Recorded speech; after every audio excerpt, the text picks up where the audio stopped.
ऐसा समय बहुत कम आपको मिलेगा। इस समय का आप लोग सब लाभ प्राप्त करो।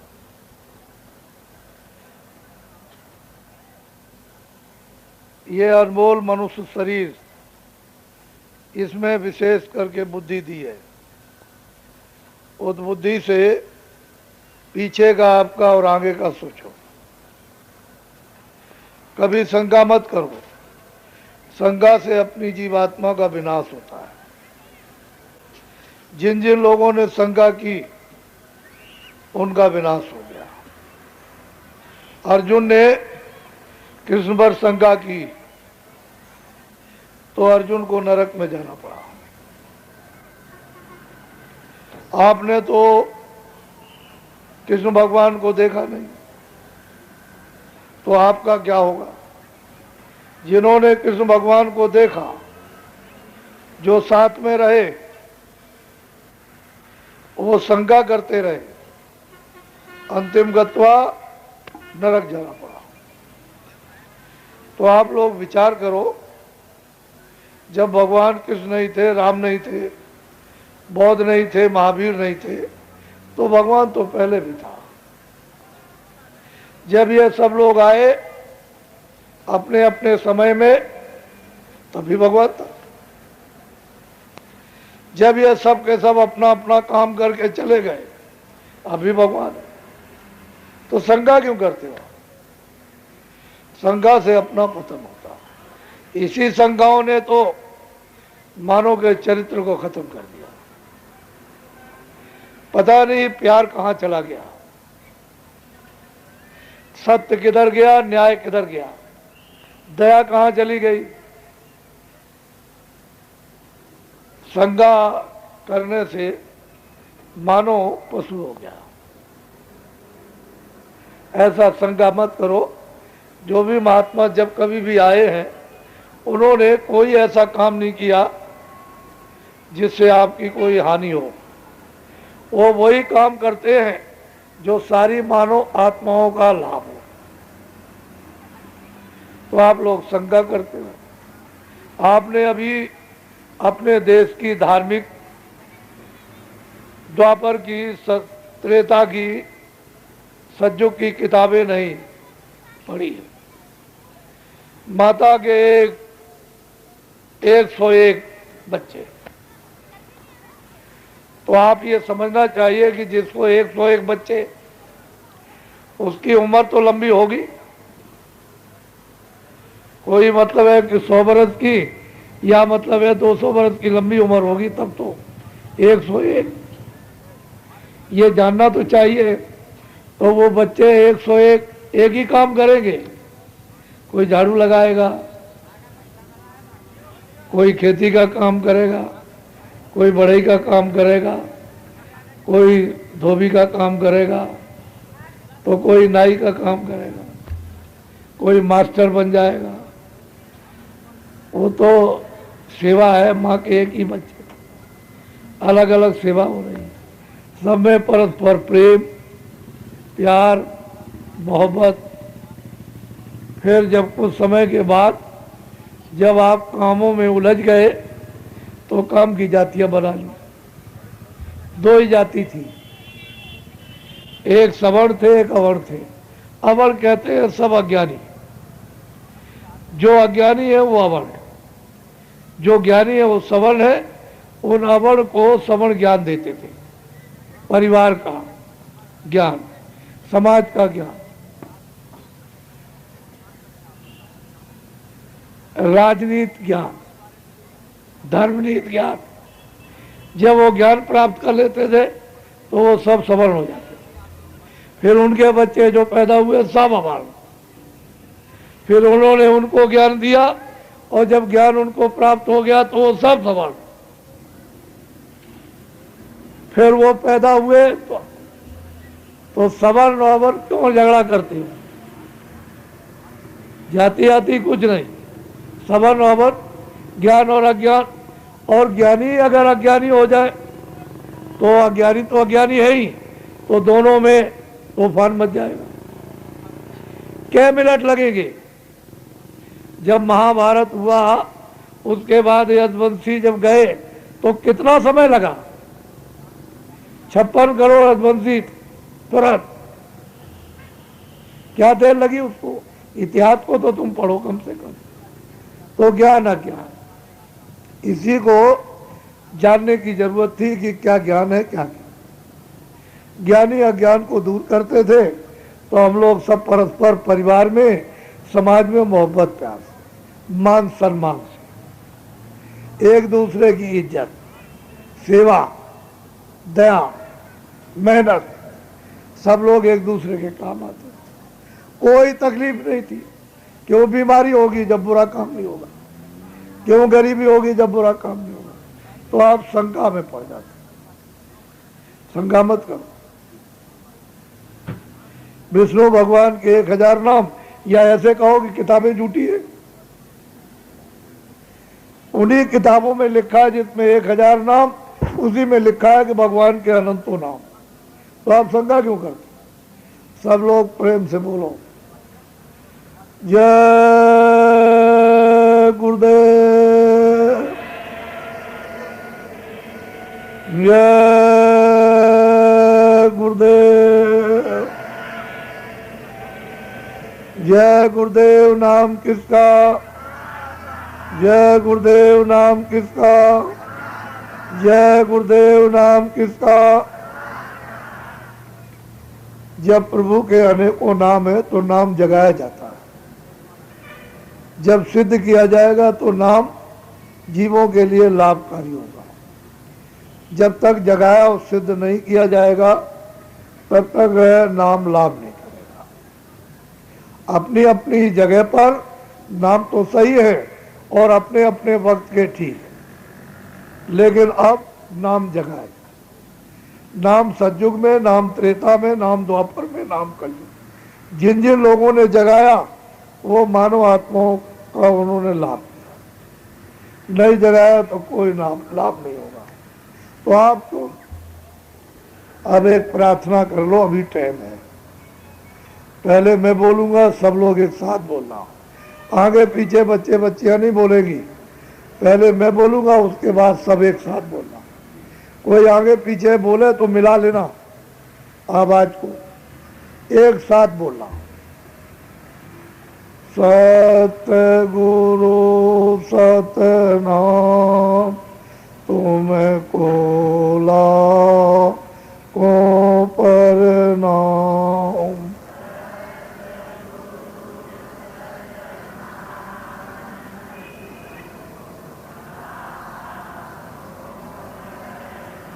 तुमको लाखों प्रणाम।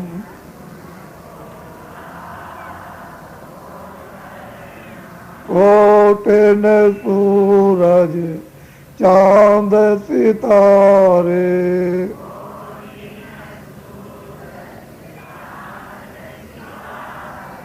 कोटिन सूरज चांद सितारे,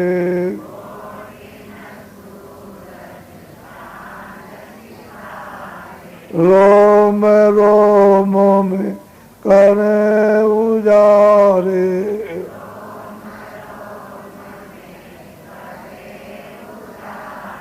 रोम रोम में करे उजारे।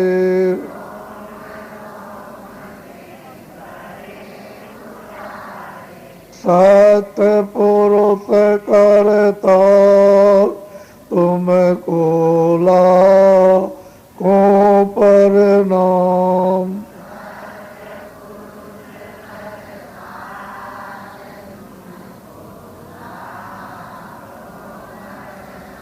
अरबों सूरज चांद सितारे,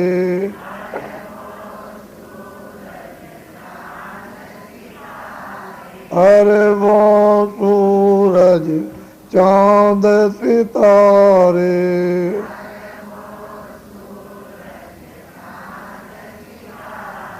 रोम रोम में करे उजारे,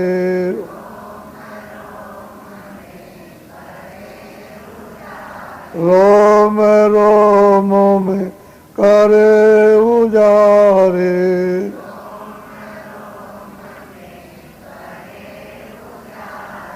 अलग पुरुष करता तुमको लाखों प्रणाम।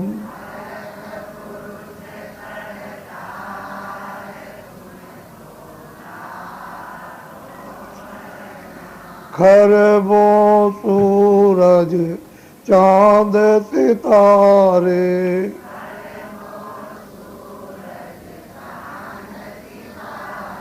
खरबों सूरज चांद सितारे,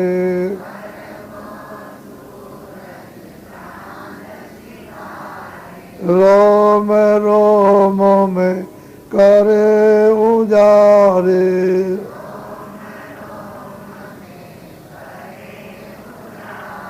रोम रोम में करे उजारे,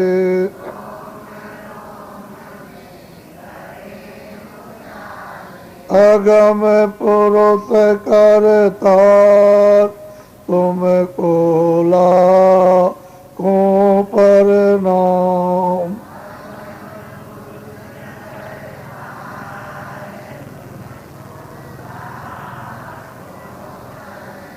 नील नील शशि मान उतारे,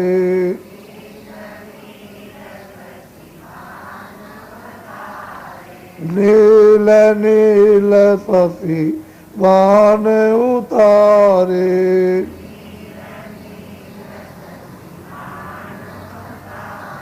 रोम रोम में करे उजारे,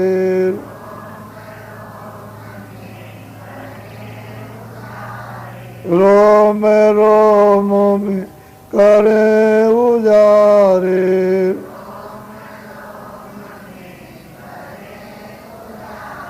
अनामी पुरुष करता तुमको लाखों प्रणाम।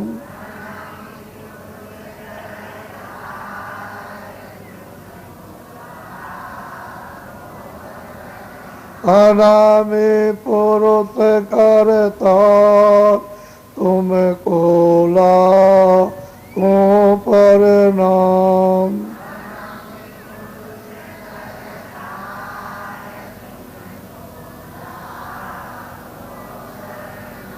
तुमको लाखों प्रणाम।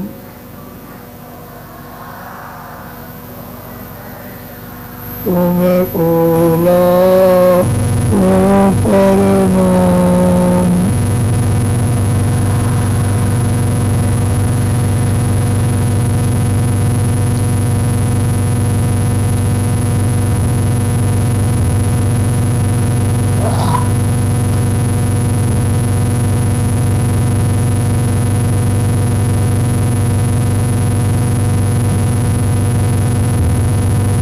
बच्चे और बच्चियों,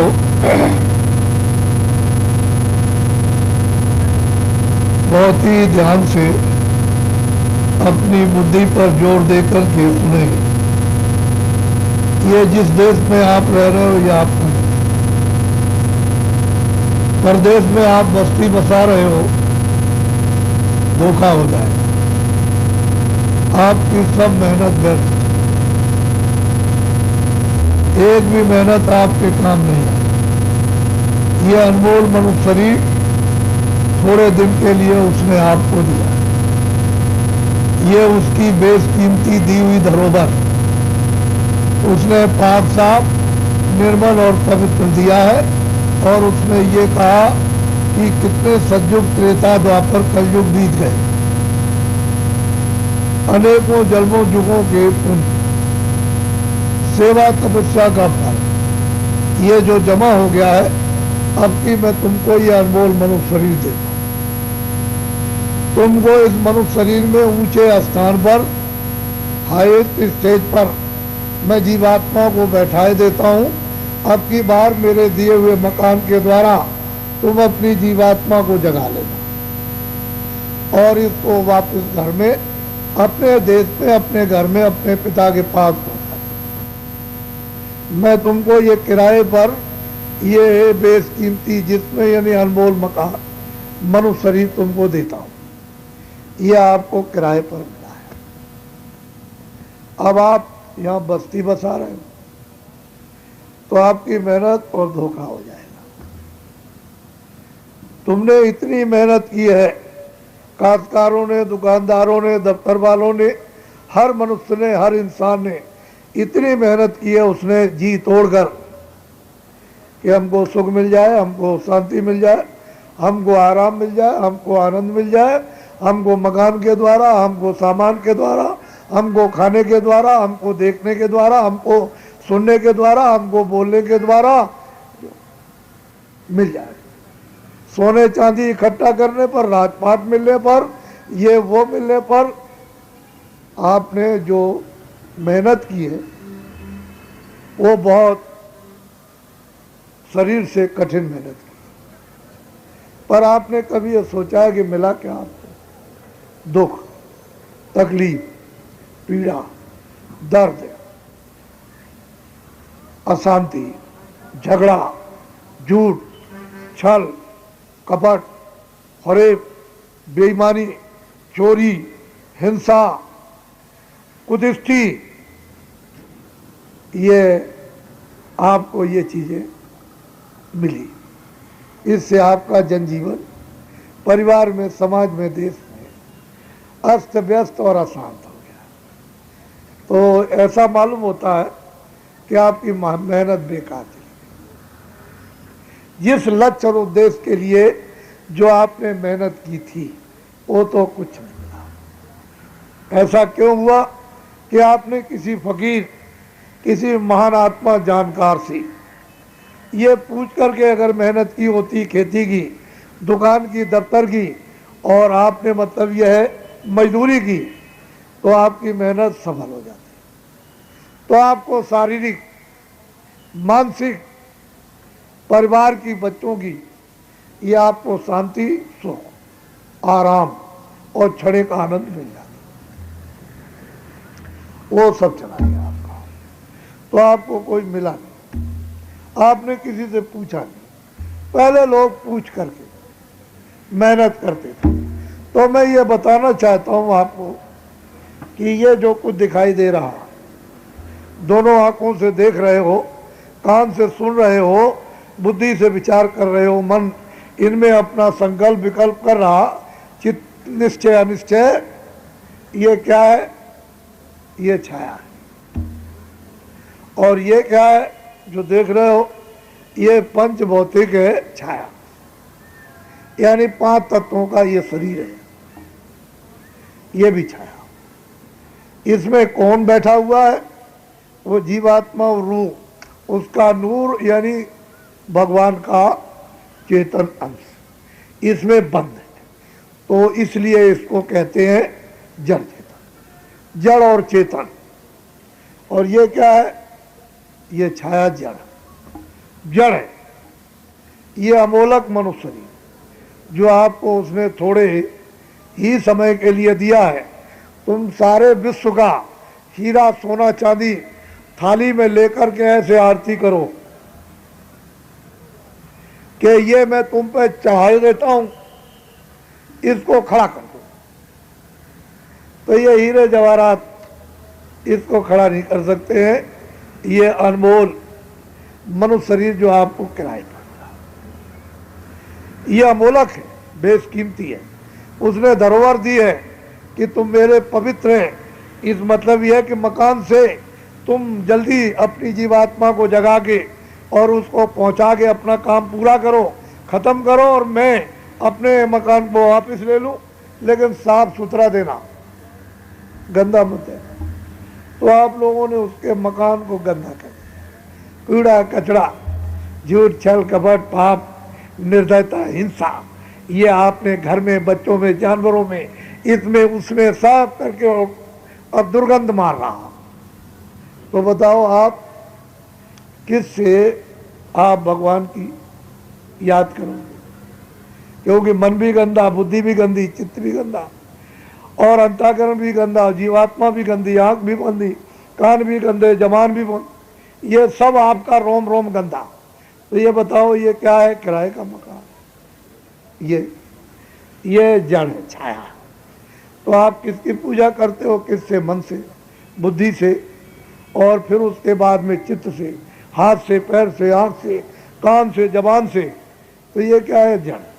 ये चेतन नहीं, जड़ है। तो वो स्वीकार कर लेगा पूजा।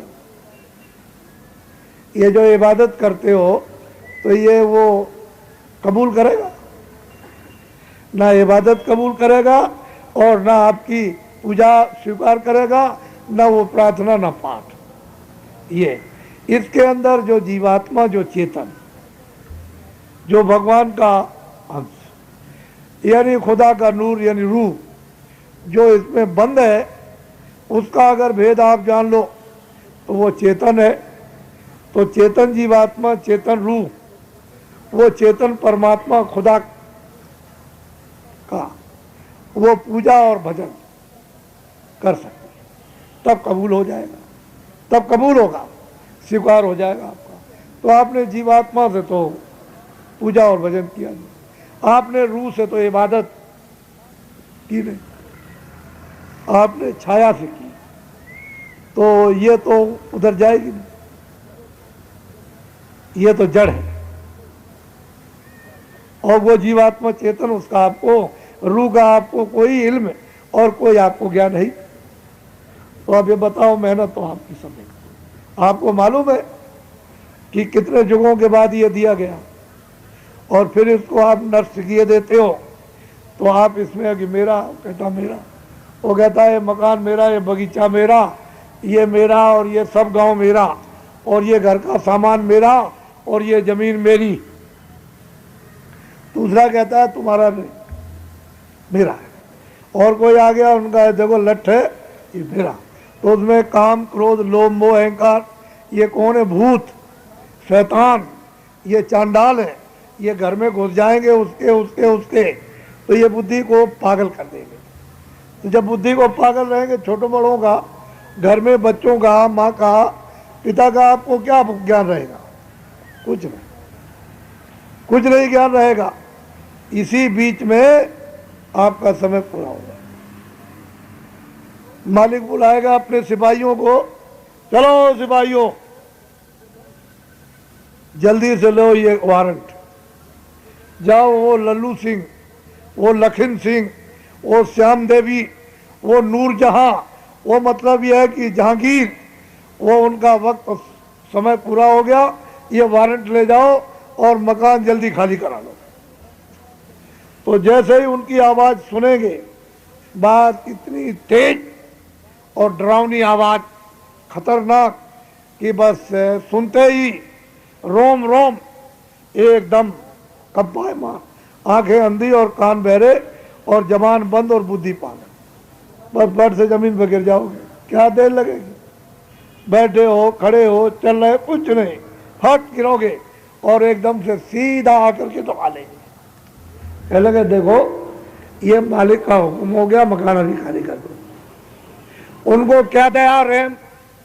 क्या करेंगे? मन को, बुद्धि को, चित्त को, प्राणों को और जीवात्मा को यानी रूह को इस जिस्म से, इस मनुष्य मकान से किराए के फौरन क्षणों में निकाल बाहर कर देंगे। ये आपका जमीन पर गिर जाए। अब आप इसी को समझ लो, ये गिर गया, अब ये जड़ है। आंख न देख सकती है, न कान सुन सकते, न वाणी बोल सकती, न हाथ पैर हिल सकते, ये जड़ है। और ये क्या है? ये भी जड़ है। जिसने जिसकी मेहनत की है इकट्ठा करने की, वो भी जड़ है, ये भी जड़ है। अब ये ना उसके काम ना ये। अब आप खुद इस बात को सोचो, बुद्धि से सोचने का काम करो। मैं आपको ज्ञान दे रहा हूं, आप खेती करो, दुकान करो, दफ्तर का काम पहले करो, मजदूरी करो, बच्चों की सेवा आप पहले करो, आए गए का सत्कार करो,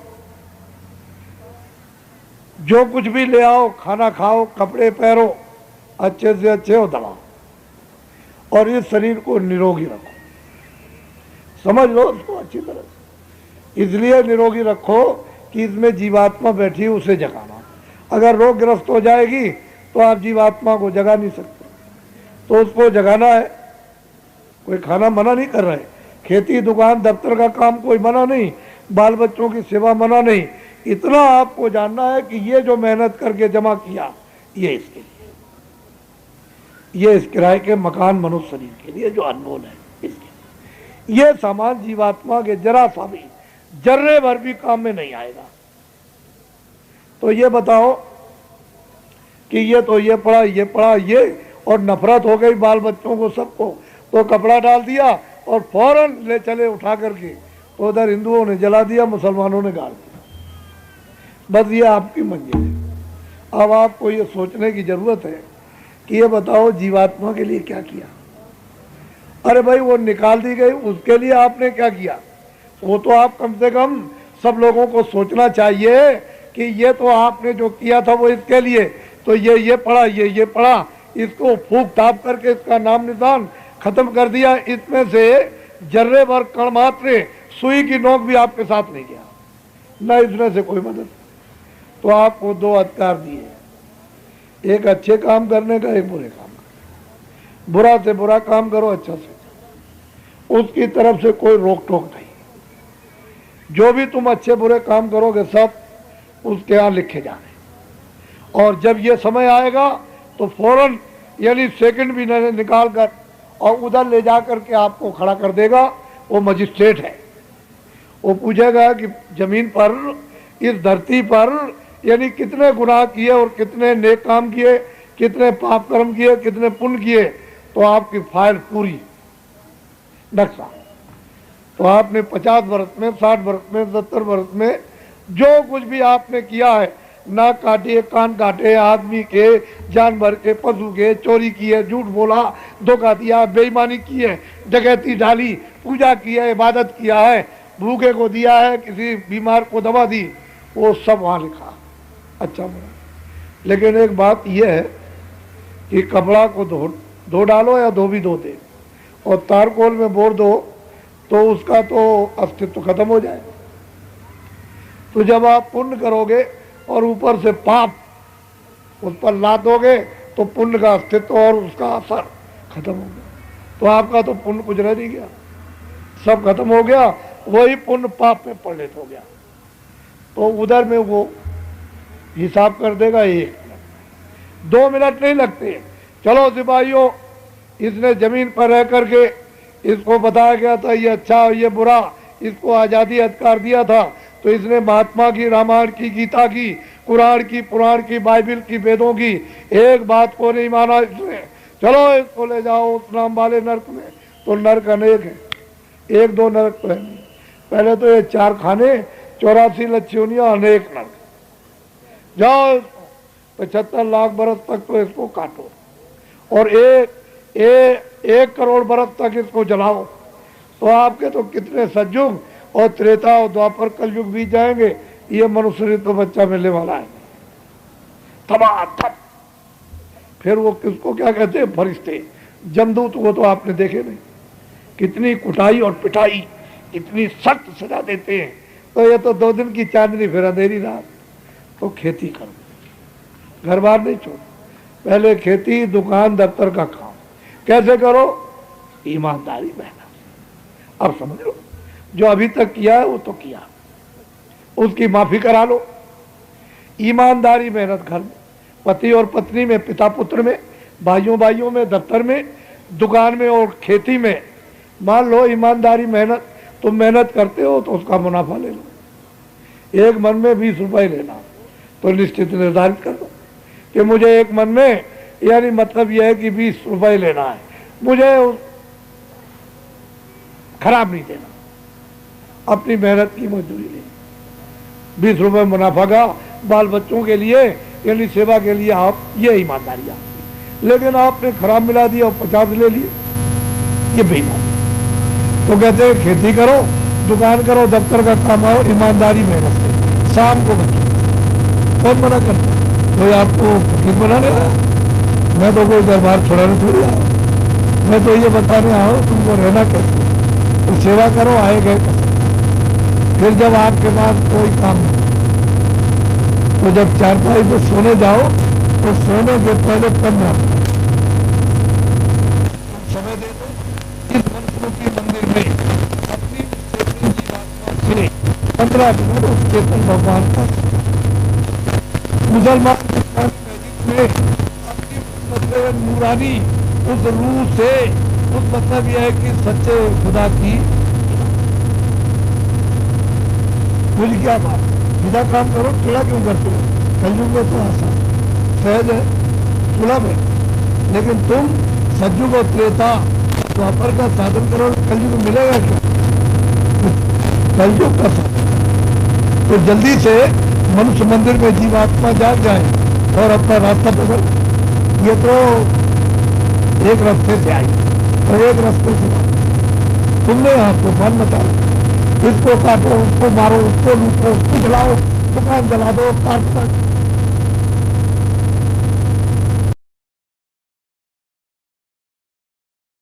कठोर दंड देगा आपको स्वाभिमान। तो बात जो है सीधी साधी, उसको समझ लो मोटी बात को। आगे समय बड़ा खराब आ रहा है। मैंने अंग्रेजों का राज देखा, जब अंग्रेजों का राज था तो मैं मऊ में इंदौर में आया था। यहाँ मैंने एक पहाड़िया पर 6 महीने तक साधन किया था जब अंग्रेजों का राज था तब। उसके बाद मैं यहाँ आया था और 30 साल सत्याग्रह कर चला तो मैं यही रहा। सब लोगों ने मदद की और गुप्त और प्रकट, और 48 में इनको मतलब आज़ादी मिल गई तो आपको सब मिल गया। फौज मिल गई, खजाना मिल गया, खेती मिल गई, दफ्तर मिल गए, बच्चे मिल गए, कागज पत्तर, कायदा कानून सब आप हाथ में आया। अब क्या रह गया आप, मतलब सबको मिल गया और 44 साल मुझको देखते हो गए। तो आपने ये क्या किया? आपको तो परिवार का एक नियम विधान, समाज का एक विधान, एक राज का विधान, एक धर्म का विधान, इसका आपको पाठ पढ़ाना था कि राष्ट्रीय विधान ये है, समाज का ये विधान है, परिवार का ये विधान है और आत्म कल्याण के लिए धर्म का विधान ही है। अगर हम लोग सब वास्तव में शिक्षा अपने राष्ट्रीयता की और समाज की, परिवार की और धर्म की प्राप्त कर लेते तो आज किस बात की तकलीफ रहती, किस बात का कष्ट रहता? कुछ नहीं। अंग्रेजों के वक्त में ये बीमारियां नहीं थी, ये अस्पताल भी नहीं थे, जिले के अस्पताल खाली पड़े रहते थे। समझ लो आप, बीमारी नहीं, कारखाने नहीं, डॉक्टर नहीं। अब देख लीजिए कितने अस्पताल, कितने डॉक्टर और कितने दवाखाना और कितनी बीमारियां कि डॉक्टर जवाब दे रहे। तो आखिर में ये क्या किया? सब खरीद करके जमा कर लिया। तो भाई ये काम कूड़ा है, झूठा काम है, उसको खरीदा आपने। तो ये आपने जो किया है अच्छा नहीं किया। इसलिए मैं आपसे ये निवेदन और प्रार्थना करूंगा कि मैं आपका सेवक हूं, मैं कोई महात्मा नहीं, मैं आपका सेवक हूं। क्या करता हूं कि मन को, बुद्धि को, चित्त को, अंतःकरण जीवात्मा को पहले ये बताकर कि अच्छा ये बुरा, कि बच्चा ये बुरा है, इससे तकलीफ होगी, दुख होगा, पीड़ा होगी, गरीब होगा, लूला होगा, लंगड़ा होगा, अंधा होगा, बहरा होगा, रोएगा, चिल्लाएगा, ये काम मत कर। ये बच्चा अच्छा काम है, इससे सुख मिलेगा, शांति मिलेगी, आराम मिलेगा, आनंद मिलेगा और बीमारी नहीं होगी, निरोगी रहेगा और तुझको सब खाने पीने का, सब बाल बच्चों का तुझको सुविधा। इस काम को मत करना, इसको करना।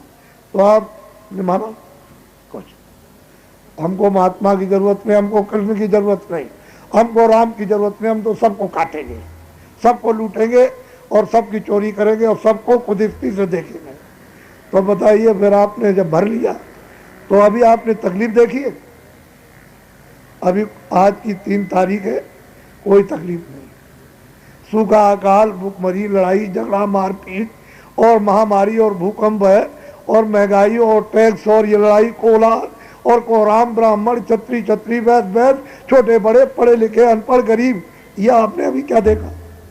सब तकलीफें आगे आ रही। तो हमारी आपसे ये प्रार्थना है कि आपने आंदोलन तोड़फोड़ हड़ताल 42 सालों तक किया और आपसे कराया। आपने अपनी मेहनत की पूरी आमदनी रेलों की, बसों की, सड़कों की, नहरों की, बिजलियों की, कारखाने की और मतलब दफ्तरों की, दुकानों की और स्कूलों की जितनी आमदनी थी मेहनत की सारी ने, वो आपने सबको भस्म कर दिया। सच्ची बात तो आज नहीं कल सुनना ही पड़ेगा, वो भस्म हो गई, कुछ नहीं रह गया। ये जो मकान चिकने चोपड़े जो दिखाई देते हैं ये आपकी कमाई नहीं, आपने तो अपनी कमाई भस्म कर दी, उसको जला दिया। ये तो विदेश से जो झोली फैला करके 100 खरब का कर्जा नोट करते रहिए आप, 100 खरब का कर्जा जो लिया है आपने इस विकास के लिए, तो वो तो आपने अभी दे नहीं पाया और ब्याज जो कर, तो नुकसान भी आप ही को देना और ये विदेशी कर्जा और उसका ब्याज भी आपको। तो अब तो मतलब ये कहते हैं ये नहीं वो नहीं, ये नहीं चलेगा वो नहीं चलेगा, ये कारखाना नहीं वो नहीं और ये नहीं चलेगी वो नहीं। तो आप जो रोज चिल्लाते हो हम भी सुनते रहते हैं जो आप कह रहे हो, तो दौड़े आप बाहर कि भाई अब तो प्रजा को चलाने का कुछ है नहीं, कुछ नहीं है। तो बाहर भगे अमेरिका में, जापान में, इधर में उधर में, ऑस्ट्रेलिया में, जर्मनी में कि भाई आप पूंजीपति हो, बड़े सेठ साहूकार खरबोंपति के हो। हमारे देश में 2 अरब की मंडी है, मानो मंडी। तो चलो वहाँ आप अपनी अपनी पूंजी ले चलो, सोना चांदी ये डॉलर, और वहाँ विस्तार करो। तो मैं ये प्रार्थना करता हूँ और कुछ नहीं, कि विदेशी पूंजी का योग नहीं है, अभी विदेशी पूंजी का भारत में विस्तार का योग नहीं है। आप समझ लिए, अच्छी तरह से मेरी बात को लिख लीजिए। विदेश से विदेशी पूंजी का भारत में विस्तार करने का योग अभी नहीं है। अगर इस समय पर बगैर योग के विस्तार कर दोगे तो भारत की जनता का भारी नुकसान होगा। अब आप समझ लो। तो एक काम तो ये करो कि आंदोलन, तोड़फोड़, हड़ताल, राजनीतिक, सामाजिक, घर के लोग, हिंदू, मुसलमान, सिख, ईसाई, ये सब बंद कर दें, क्योंकि ये सब आपकी संपत्ति है। दुकान आपकी है, ये कारखाना आपका, रेल आपकी है, बस आपकी है, ये आपका है। इसको आप बंद कर दीजिए। आप समझ लो इसको, मैं जो कुछ कह रहा हूं, नहीं तो तकलीफ भारी आने वाली। फिर पीछे मत कहना कि बाबा जी ने कुछ कहा, बहुत तकलीफ। देखो, जब रावण सीता को ले गया तो ये तो बन गया कारण, जिस तारीख तक सीता की खोज नहीं होती तब तक तो ये कारण बना रहेगा। कारण जिस दिन पता चल गया कि सीता लंका में पेड़ के नीचे बैठी है, बस उसी समय से कार्य शुरू हो जाएगा। तो आपको तो अभी पता नहीं है कि सारे विश्व में और भारत में अर्थ की ये कमी हो जाएगी। सारा विश्व, America, Japan, Canada, Germany, Australia, जितने भी मुल्क हैं सब चिल्लाएंगे हमारे पास पैसा, हमारी व्यवस्था बिगड़ गई।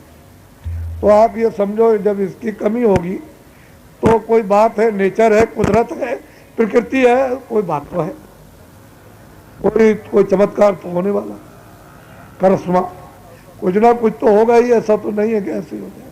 तो आप लोग इस पर विचार करो, ये और करो। इसलिए आप सब लोग प्रार्थना करो प्रांतीय सरकारों से और सेंट्रल सरकार से सुझाव दो कि जरा ऐसी ठहर जाइए, जरा रुक जाइए, विदेशी पूंजीपतियों को अभी रोकिए, जरा ठहर जाइए। उसका अभी योग नहीं है, जब योग हो जाएगा तब बुला लीजिएगा। लेकिन इस बीच में आप क्या करो, जो छोटे दुकानदार बड़े, जो छोटे सेठ बड़े सेठ, जो छोटे व्यापारी बड़े व्यापारी, उनसे ये पूछो कि हम सुविधा देंगे, हम पूरी सुविधा देते हैं। तुमसे नहीं पूछा जाएगा कि तुम धन कहाँ से ले आए, बैंकों से तुमको लोन नहीं मिलेगा, तुम जमीन से खोद कर कहीं से और आसमान से गिरा के ले आओ। हम सब सुविधा कर देंगे, कोई नहीं पूछेंगे कि तुम्हारे पास सोना चांदी रुपया पैसा डॉलर कहाँ से आया। तुम ये बताओ कि छोटे बड़े कारखाने लगा सकते हो? तो ये कहें कि आप कानून बना दीजिए, सुविधा दे दीजिए, तो हम छोटे बड़े कारखाने लगाएंगे। तो इनसे इतना ही पूछो और नहीं, आपको और कुछ पूछने की जरूरत नहीं है। इनसे पूछो कि छोटे बड़े कारखाने आप लोग लगा दोगे तो जितने हमारे भारत में छात्र स्कूलों में पढ़ते हैं इनको काम और नौकरी दे दोगे?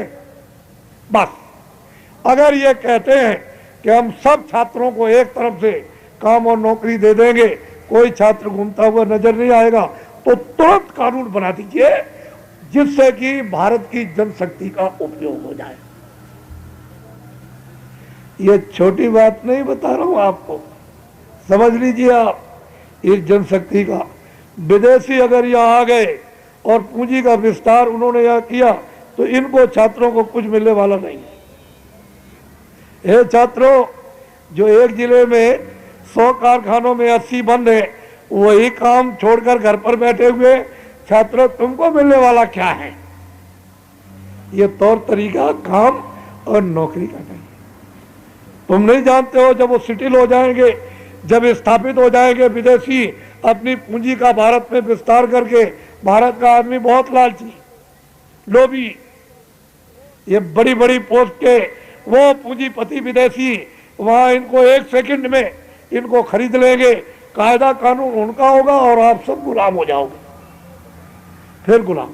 ये जो बाबा जी बोलते जाएंगे इस पर, ये एक भी बात गलत होने वाली नहीं है, ये सब आपके सामने आएगी। इसलिए आप लोग गंभीरता से, हमारे स्वार्थ की बात हो एक मत मानिए, आपके हित की, आपकी भलाई की, बच्चों की, बच्चियों की, दुकान की, दफ्तरों की, आपके देश की, आपके मतलब यह है कि समाज की, आपके परिवार की, आपकी जीवात्मा की, आपके लोक और परलोक की, तो उसको सब लोग पियो। मेरे स्वार्थ की बात एक, इसलिए मैं तो प्रार्थना कर सकता हूं। मैं तो जो देख रहा हूं, अनुभव कर रहा हूं, वो तो मुझे आपको बता नहीं है। अगर वो नहीं बताया जाएगा तो इसलिए ये अनमोल मनुष्य शरीर है। जितने हिंदू मुसलमान सिख ईसाई जो भी यहाँ रहते हैं, सबका ये कब तक वतन है, कब तक घर है? जब तक इसमें जीवात्मा, जब तक इसमें रूह है, तब तक इसको अपना मान करके यहाँ रहो। खाना, कपड़ा, दवा, इसको सब लोग निरोगी रखो।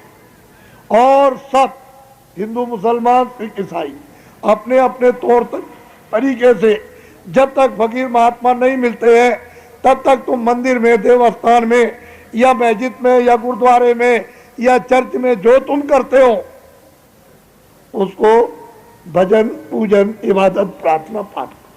जब फकीर मिल जाए और महात्मा मिल जाए तो इस जिस्मानी मस्जिद में, इसमें अपनी रूह से सच्चे खुदा की इबादत। अगर खुदा ना मिल जाए तो हमसे कहो, उसका दीदार हो जाए। और इस मनुष्य मंदिर में अपनी जीवात्मा से सच्चे भगवान का भजन, अगर तीसरा नेत्र ज्ञान चक्षु दिव्य दृष्टि शिव नेत्र न खुल जाए तब हमसे कहो आप। यहीं से बैठकर स्वर्ग में जाओ, वैकुंठ में, बड़े बड़े लोगों में यहीं से।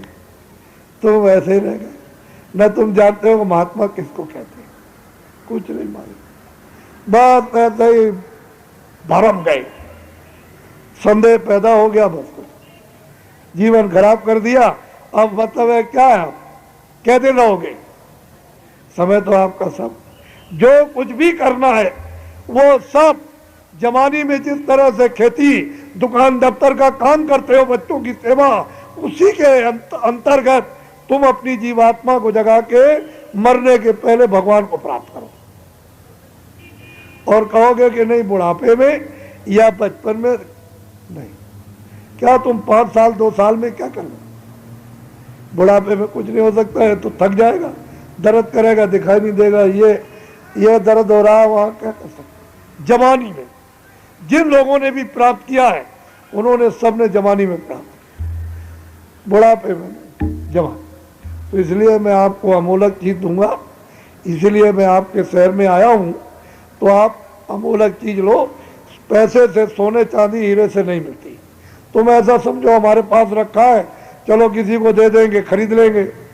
ये आत्म धन पैसे से नहीं खरीदा जाता। उसकी जब दया, कृपा, मेहरबानी होती है तो वो आदेश देता है उन महान आत्माओं को जो उसका दीदार और दर्शन करती है, उनसे वो उनको आदेश मिलता है कि इन मानव आत्माओं पर आत्म धन की वर्षा कर दो।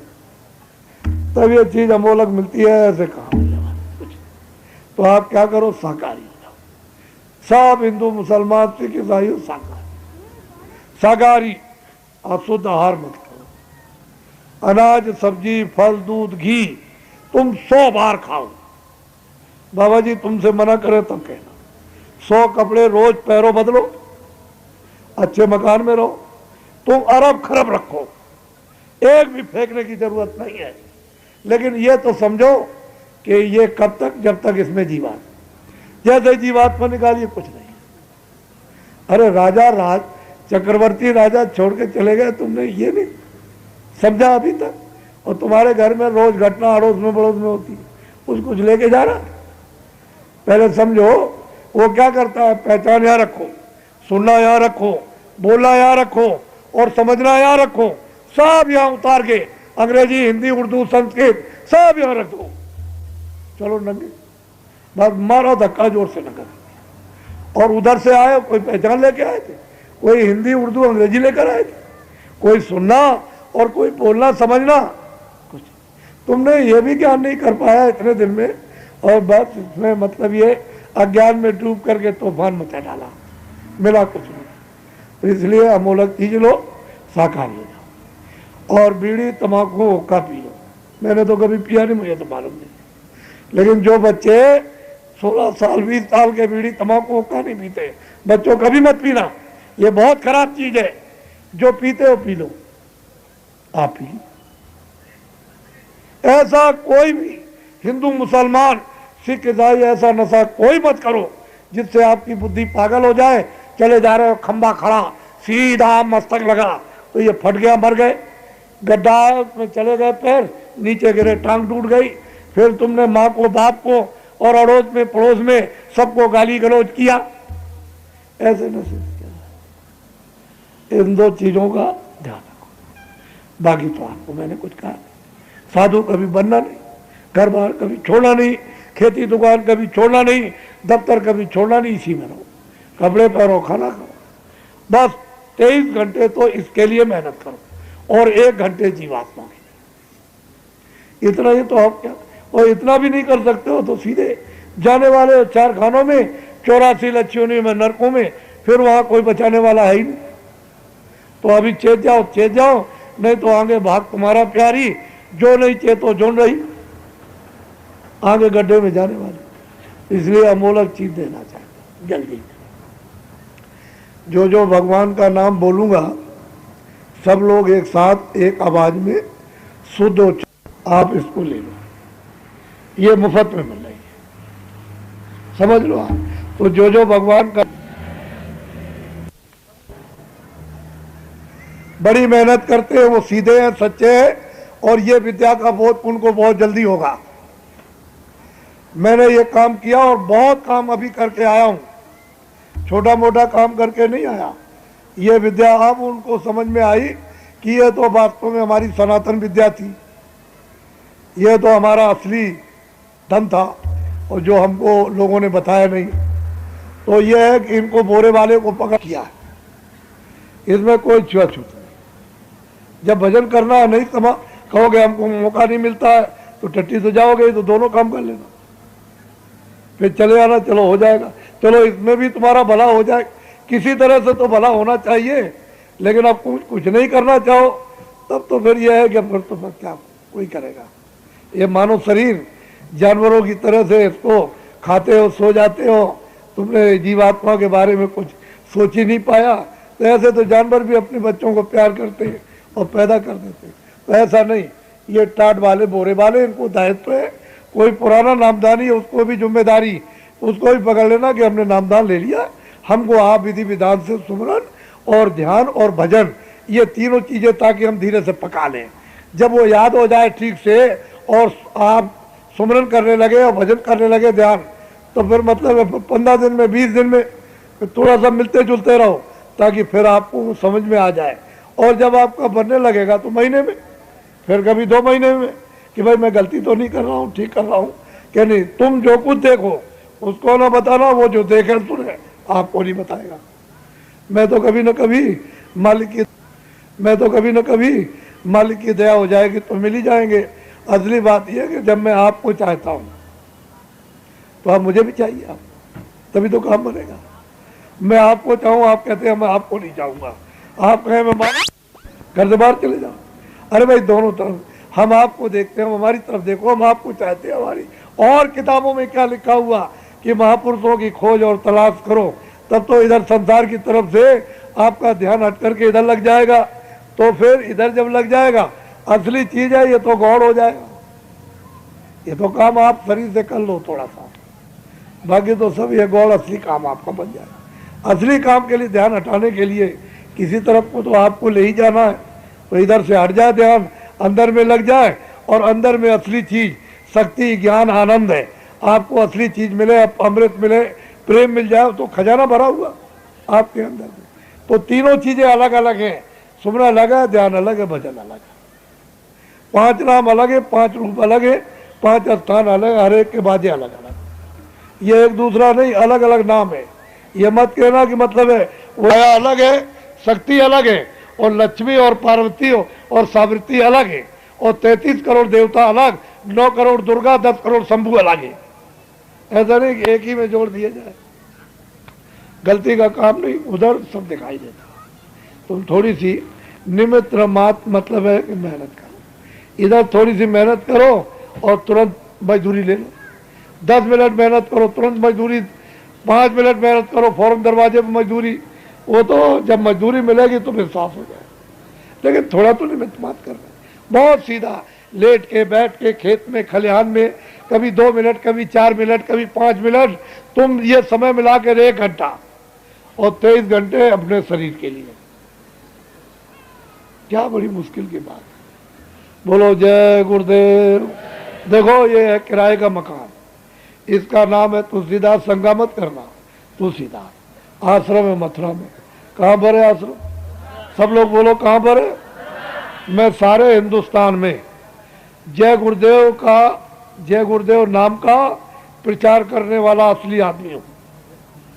मेरा नाम नहीं है जय गुरुदेव, मेरा नाम नहीं है, और ना आपका है, उसका नाम है सर्वशक्तिमान का। मैंने तीनों परिचय बता दिए, आपको क्या जरूरत है और परिचय करने की? यही इतना परिचय बहुत है। असली काम करो, जल्दी से काम हो जाए। तो आप लोग अच्छी तरह से एक बात और सुन लो।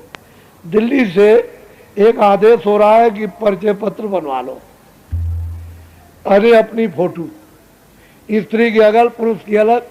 क्यों परिचय पत्र की? आपको मतदान देना, बाजार से कोई सामान राशन पे ले आना, और कचहरी में कोई मुकदमा, तो उसमें एफिडेविट की जरूरत नहीं, परिचय पत्र बनवाना। चोरी है, डकैती है, कत्ल है, ये देश और विदेश के लिए परिचय पत्र बड़ा लाभदायक। आप फोटोग्राफर लाइसेंस शुदा और सरकारी जो प्रमाणित करते हैं वो अधिकारी, वो आपके बनवा लो जल्दी। जब आ जाए तुरंत बनवा लो। पैसा जो 10-12 रुपए लगे अपना दे देना। सरकारी खजाने से आप एक नया पैसा मत लेना, नहीं तो पाप चढ़ बैठेगा, पाप चढ़ बैठेगा, गुनाह चढ़ बैठेगा। और अगर आप 10 रुपए खर्च कराओगे खजाने का, तो 1000 रुपया आपको देना पड़ेगा, उससे बच नहीं सकते हो। इसलिए सरकारों से कह दो कि आपको कोई चिंता करने की जरूरत नहीं है। जब परिचय पत्र का जब ऐलान हो जाए और फोटोग्राफर लाइसेंस शुदा और प्रमाणित करने वाले अधिकारी, तो हम अपना पैसा दे देंगे और परिचय पत्र समझ लो। सरपंच गांव का जब परिचय पत्र बनने लगे तो रजिस्टर पर अपने गांव में चढ़ा ले, उसका नाम, उसका पता, जो भी पिता का हो, पति का हो, या जो भी हो उसका हो पूरा। फिर उससे कहे कि भाई तुम्हारे बच्चे बच्चियां कितने, तो बच्चे बता दे बच्चियां। भारत की जनगणना एक नया पैसा खर्च नहीं होगा, इसी के साथ हो जाएगी। ये मुझसे पूछो। बगैर पैसे के हिंदुस्तान में यानी जनगणना हो जाएगी और कोई आदमी बचने वाला नहीं, कोई पैसा खर्च नहीं होगा। और जब जनगणना भारत की हो जाए फिर आप प्रदेश में और दिल्ली में जब बजट बनाओगे तब ये पूरा का पूरा 5 साल का बना दो, कोई बीच में एक नया टैक्स नहीं लगेगा, कोई टैक्स लगाने की जरूरत ही नहीं। अभी तो 2 अरब की आबादी है तो 80 करोड़ का बजट बनाया तो बार बार आपको ये सब कुछ होने के बाद फिर भी आपको बढ़ाना, महीने में 15 दिन में 2 महीने में फिर टैक्स लगा दिया, फिर ये कर दिया फिर वो, क्योंकि वो जो जन आबादी ज़्यादा है उस बजट को चाट जाती है। घर में अगर 50 आदमी है, 10 आदमियों का बजट बनाइए तो महीने भर में साल भर का खत्म, फिर परेशान हो जाएंगे। तो भारत की जनगणना बिना पैसे के हो जाएगी। और पर्चे पर कोई मतलब है, मतदान देने जाओगे तो कह दिया तुम्हारा पड़ गया, तुम्हारा वोटर लिस्ट का नाम नहीं, तुम्हारा अक्षर नहीं है, तो ये कोई झगड़ा झंझट नहीं होगा, कोई जाली नहीं पड़ेगा, ऐसे ठोक लिया और डाल लिया उसको, ऐसा नहीं होगा। वो तो प्रमाणित करेगा क्योंकि वहाँ पर पीछे यानी उसका परिचय पत्र है, दस्तखत है, अधिकारी का दस्तखत, जो वहाँ वोट डलवाएगा वो वहाँ पर उसका दस्तखत बैलेट पेपर की तरफ पीछे तरफ करवाएगा और अपना दस्तखत कर देगा, नंबर परिचय पत्र का डाल देगा। फिर आप किसी पर भी अपनी मोहर मार दो, फिर वो मोहर जिस किसी के निशान की मारोगे दूसरे की में गट्टी नहीं लगेगी, वो जिसकी होगी उसी में लगेगी। ये मतलब ये है कि घपलेबाजी नहीं होगी। और राशन की दुकान पर कचहरी में जाओगे, एफिडेविट लाओगे, देखिए ये दस्तखत लीजिए और देखिए अधिकारी का दस्तखत है, ये हमारा एफिडेविट है, हर जगह काम आ जाएगा। तो परिचय पत्र अपना पैसा दे के कहने का मतलब बनवा लेना, सरकार से नहीं, उनसे कह दो कि आपको मतलब यह है कि डरने की जरूरत नहीं है, आपको कुछ नहीं खर्चा करना। हम जब और चीजों में देते हैं तो हम अपनी फोटो में दे देंगे, बस आप ऐलान से कहिए, ए राजनीतिक जितनी भी पार्टियां, आंदोलन, तोड़फोड़, हड़ताल सब खत्म कर दो, तोड़फोड़ सब खत्म कर दो, नहीं भारी नुकसान होने के सब मतलब जिम्मेदार बन जाएंगे और सबको कलंक लगेगा। ये बदनामी सब पर आएगी, आप बच नहीं सकते हो किसी तरह से, क्योंकि वक्त ऐसा आ रहा। आपको मालूम क्या है कि क्या होने वाला, कौन आने वाला, कौन जाने वाला, आपको कुछ नहीं मालूम। आप समझदारी से आप मतलब इसको 2 ही चीजें, अवर और सबर, ज्ञान और अज्ञान, आपको परिवार का, समाज का, और मतलब यह है कि राजनीतिक यानी आपको बताना है नियम और धर्म का। आप क्यों ये सब नुकसान करते हो, सब बंद कर दो। मेरी अपील है, मैं तो एक छोटा आदमी हूँ, मेरे स्वार्थ की कोई बात हो एक मत मानिए, आपके हित की हो तो सुनिए। मैंने अभी कुछ नहीं कहा, फिर कभी अवसर मिलेगा तो फिर कहूँगा, अभी तो कुछ नहीं। तो हिंदू, मुसलमान, सिख, ईसाइयों सब मोहब्बत प्यार से रहो आप और एक दूसरे के काम, इतनी हमारी अपील मान लो। किसी की जान लेना, किसी की जिसको नहीं बना सकते हो उसकी जान ले लो, ये खुदा माफ करेगा, भगवान क्षमा कर देगा। वो कहता है कि जिसको हमने बनाया तुमको दंड देने का कोई हक नहीं, और आप ये काम उल्टा कर रहे हो तो बताओ फिर आपको कितनी सजा दंड मिले तो फिर क्या।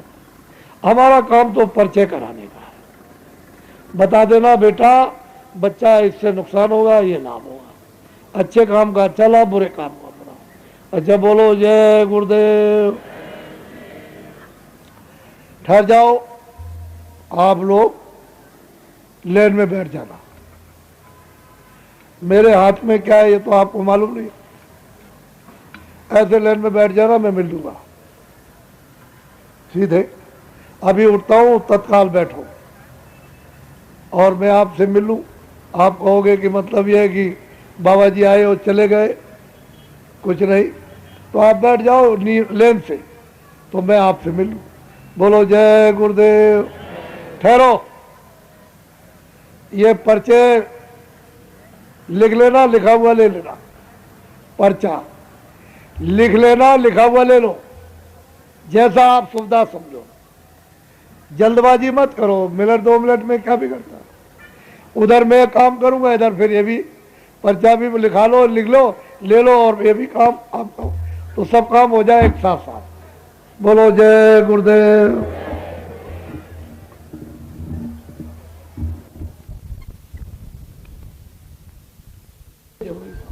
ये उसके बाद थी, ये पहले था, तो उसको जो पहले था उसको बात कर दिया, ये चीजें आगे कर ली, तकलीफ तो आपको हो रही, तो हम तो आपके लिए परेशान हैं। हम आपको याद करते रहते हैं, अगर आप मुझे याद कर लो नुकसान क्या। अरे भाई हम आपको याद करते हैं, आप हमको, तो क्या होगा अरस परस के मेल में वही अगम की सूझ, हमारे आपके याद करने में एक दूसरे को वो खड़ा हो जाएगा, वो ऊपर से हुआ जाएगा। यही तो चाहते हैं कि तुम दोनों आंखों को, दोनों कानों को, दोनों नाक को, मन को, बुद्धि को, चित्त को इधर लगाओ, तो जीवात्मा अंदर बैठ करके और जल्दी से जल्दी कूड़ा कचरा साफ करके उसके सामने खड़ी हो जाए, तभी तो आप आंख खुलेगी, तब तो दीदार दर्शन होगा। आंख नहीं खुलेगा तो दर्शन कैसे, दीदार कैसे होगा, वो तीसरी आंख को बंद हो गई। तो कोशिश सब आपके लिए की जा रही हर तरह से, लेकिन आप उसको समझ नहीं पाते। तो आप लोगों से मिल लेंगे, अपने को तो करना ही आपका काम, हम तो करते ही रहते, परेशान रहते हैं, मेहनत करते हैं दिन रात। तो आप कतार में बैठ जाओगे तो हम मिल लेंगे और आपकी बात सुन भी लेंगे। कुछ भजन को है लोग बताते हैं, कुछ तकलीफ है, कोई बीमारी है, कोई कुछ है, नहीं संतोष होता, चलो बाबा जी से कुछ कह देंगे तो हमको कुछ ना कुछ मिल जाएगा, कुछ समझा देंगे, कुछ कह देंगे, अच्छा भाई ठीक है, अच्छा भाई ठीक है, तुम्हारा ठीक, तुमको फायदा हो जाएगा, तुमको लाभ। तो सब तरह के जीव हैं, सब तरह के मनुष्य, सबको सब तरह से संतुष्टि होती है। एक ही दवा अगर बांट दी जाए तो दवा में तो दवा है, काम तो सब मर्जों पर करेगी, लेकिन इतनी जल्दी उनको विश्वास नहीं होगा, श्रद्धा नहीं उनको आएगी, तो धीरे धीरे समाएगी। बोलो जय गुरुदेव। देखो राजनीतिक जितने भी लोग हो, सब आंदोलन तोड़ फोड़ हड़ताल बंद कर दो। अगर इस देश को आबाद करना चाहते हो तो, और इस देश को बिल्कुल खत्म करना चाहते हो तो अर्जी मेरी मर्जी आपकी। मैं तो प्रार्थना ही कर सकता हूँ, और मैं क्या कर सकता हूँ। मैं तो आपको दिशा दे सकता हूँ कि बच्चा ये काम अच्छा है, ये बुरा है, इससे दुख होगा, तकलीफ होगी, लूला होगा, लंगड़ा होगा, अंधा होगा, बहरा होगा,